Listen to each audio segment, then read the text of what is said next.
back with a new lesson. Well, I feel a little sad today because yesterday I met a very close friend of mine and she was really upset. And when I asked her, all that she told me is, I want to quit my job. And I told her, don't do it. The economy is bad, the job market is tight, so hang in there till you find something nice. Well, like any other friend, she just had to get it out of her system and explain what happened. So yes, today we're going to learn how to talk about a bad day at work. Sometimes we find it difficult to explain what we go through. We don't have enough words. We can't express it well so the other person understands exactly what we go through. Okay, so this is what today's lesson is about, a bad day at work. So this is how it started. Yesterday when I met her on her way back from work, I asked her why she was upset, and like I told you, she said, I want to quit my job. I don't want to work anymore. So I told her, okay, calm down, tell me. So she said, well, there's a lot happening at work. One of the things is, I can't stand office politics. Now, when we say can't stand, that doesn't mean literally that you can't stand on your 2 feet. It actually means that you can't tolerate, you can no longer bear something. So when something gets onto your nerves, it could be the sight of a person that you don't like and you say, I can't stand the sight of her. Or some people can't stand the sight of meat, so they say, well, I can't sit with friends at a table, with people who eat non-veg, can't stand non-veg, the smell of non-vegetarian food. So can't stand means you can't bear it, you can't tolerate it.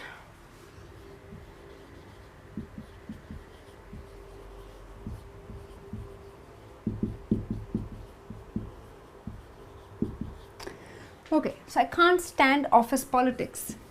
Well, we all know what politics means, but what does office politics mean? Means that, people form alliances, there's a lot of back chatting happening, backbiting. Back chatting, I tell you, I'm very sweet to you on your face, and I go back and say, she is not nice.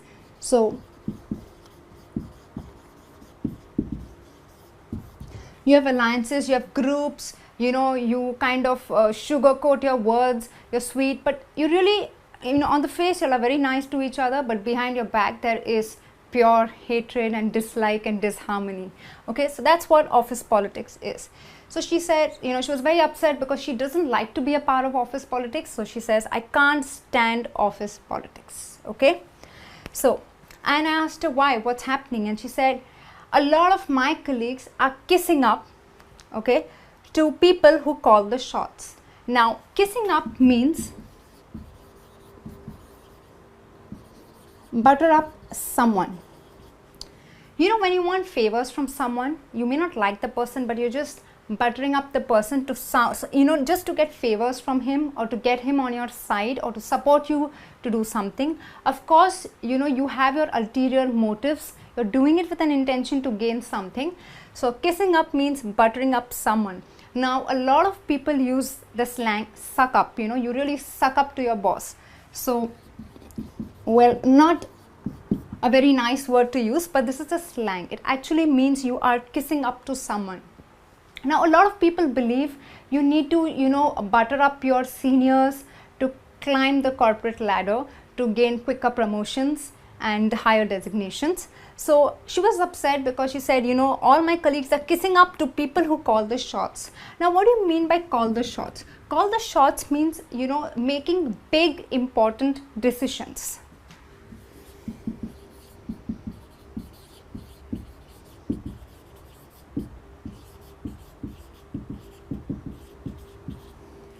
Okay, so when you kiss up to people who make big important decisions, or people who call the shots, you always butter up, or you go kissing up to them, because they are the ones who make big decisions. So they play a very important role in giving you your promotions or your increments.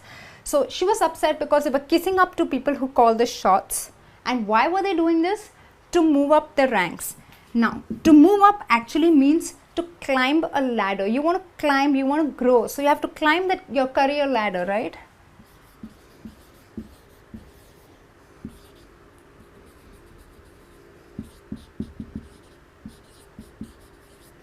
Well, we all want this, we all want to move up, we all want to grow, but sometimes we have to resort to, or a lot of people resort to wrong things, and kissing up to your seniors. So to move up the ranks obviously is your first rank, second rank. So to grow up, to gain higher designations and promotion, they were kissing up to people who call the shots, just to grow, all right, to climb the career ladder. And why was she upset? She says, forget all this is a part of my colleagues. My boss, he always tries to micromanage. Now, you know what does micromanage mean? You see the word micro, small, macro is large, you know, holistic. Micro is very small, and manages, obviously you have your boss or your team leader or your senior who is managing the entire team. So she says, my boss always tries to micromanage. That means, you know, he looks into little details. He has a very tight control, a tight grip on the people. So imagine how difficult it is when you're working and you have your boss sitting on your head, looking into every little details, you know, in every little thing. He wants to know the move that you make, what you did, where's the report, at what stage it has reached, why has it been delayed. Okay, so when you try to micromanage, you are real, you know, having hawk's eyes.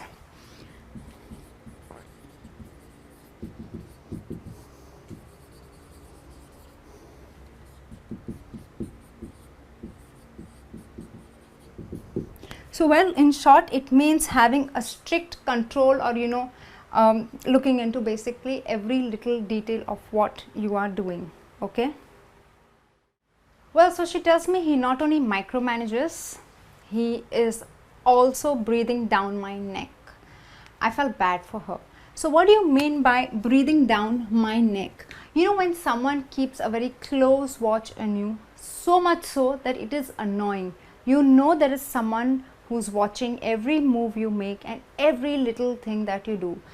So probably he is around her all the time, walking around to see whom she's emailing, what reports she's preparing. So that means he's breathing down her neck. So she told me he's really breathing down my neck every time. I just can't bear it anymore.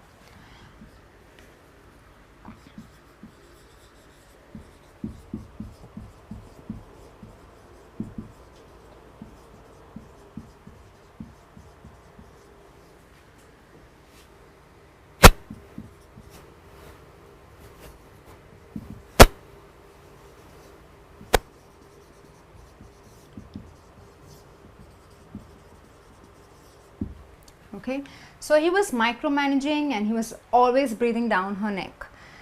And then she said, you know, I have so much workload, I'm spread too thin. Now, what do you mean by saying I'm spread too thin? Of course, not literally that you're spread thin. It means that you're handling too many things, you know, at the same time.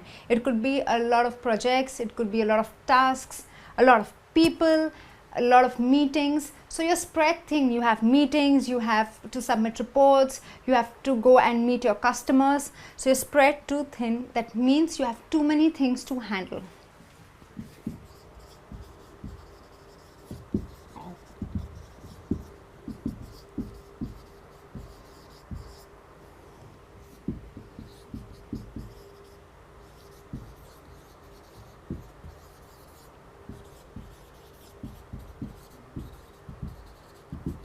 Okay, so obviously if you're handling too many things, that means you extend yourself beyond limit, right? You're doing more than you should be doing. So well, she was upset because there was too much work pressure. She was spread too thin. Okay, and after having so many projects, she tells me that a boss calls and says, okay, what about project B? When he told her to do project A, it needs to be done yesterday. And she was like, but I am supposed to work on project A. Where does project B come from? So when he told her it needs to be done yesterday, it means that you need it immediately. You see, yesterday is always the past, but when you say it needs to be done yesterday, that means it was so urgent that it should have been done by now. So it needs to be done yesterday. That means I need it immediately.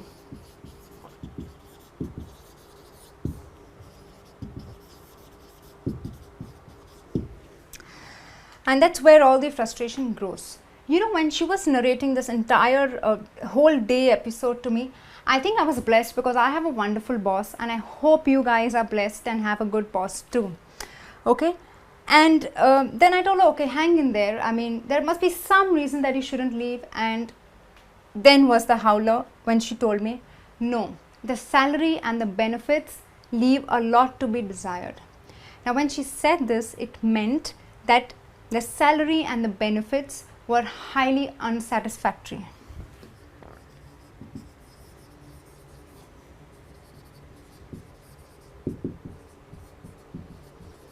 Okay, sometimes you watch promotions of movies, you watch trailers, you have great star cast and the expectations are really high, and when you actually go and watch the movie, you feel it was crap, it was not worth it, there was no storyline, it was absolutely rubbish.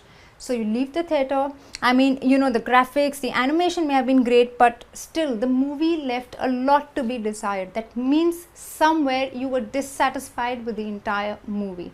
So when you are left with a lot to be desired, that means you are highly unsatisfied. Okay, friends. And then she said, after handling so many things, dealing with politics, I wrap up my job late. So she starts at 8 in the morning, she ends like by 9 at night. So she said, my wrap up, that means closing or concluding or ending up a day or winding up a day, happens after 12-13 hours of all the things that she has to handle.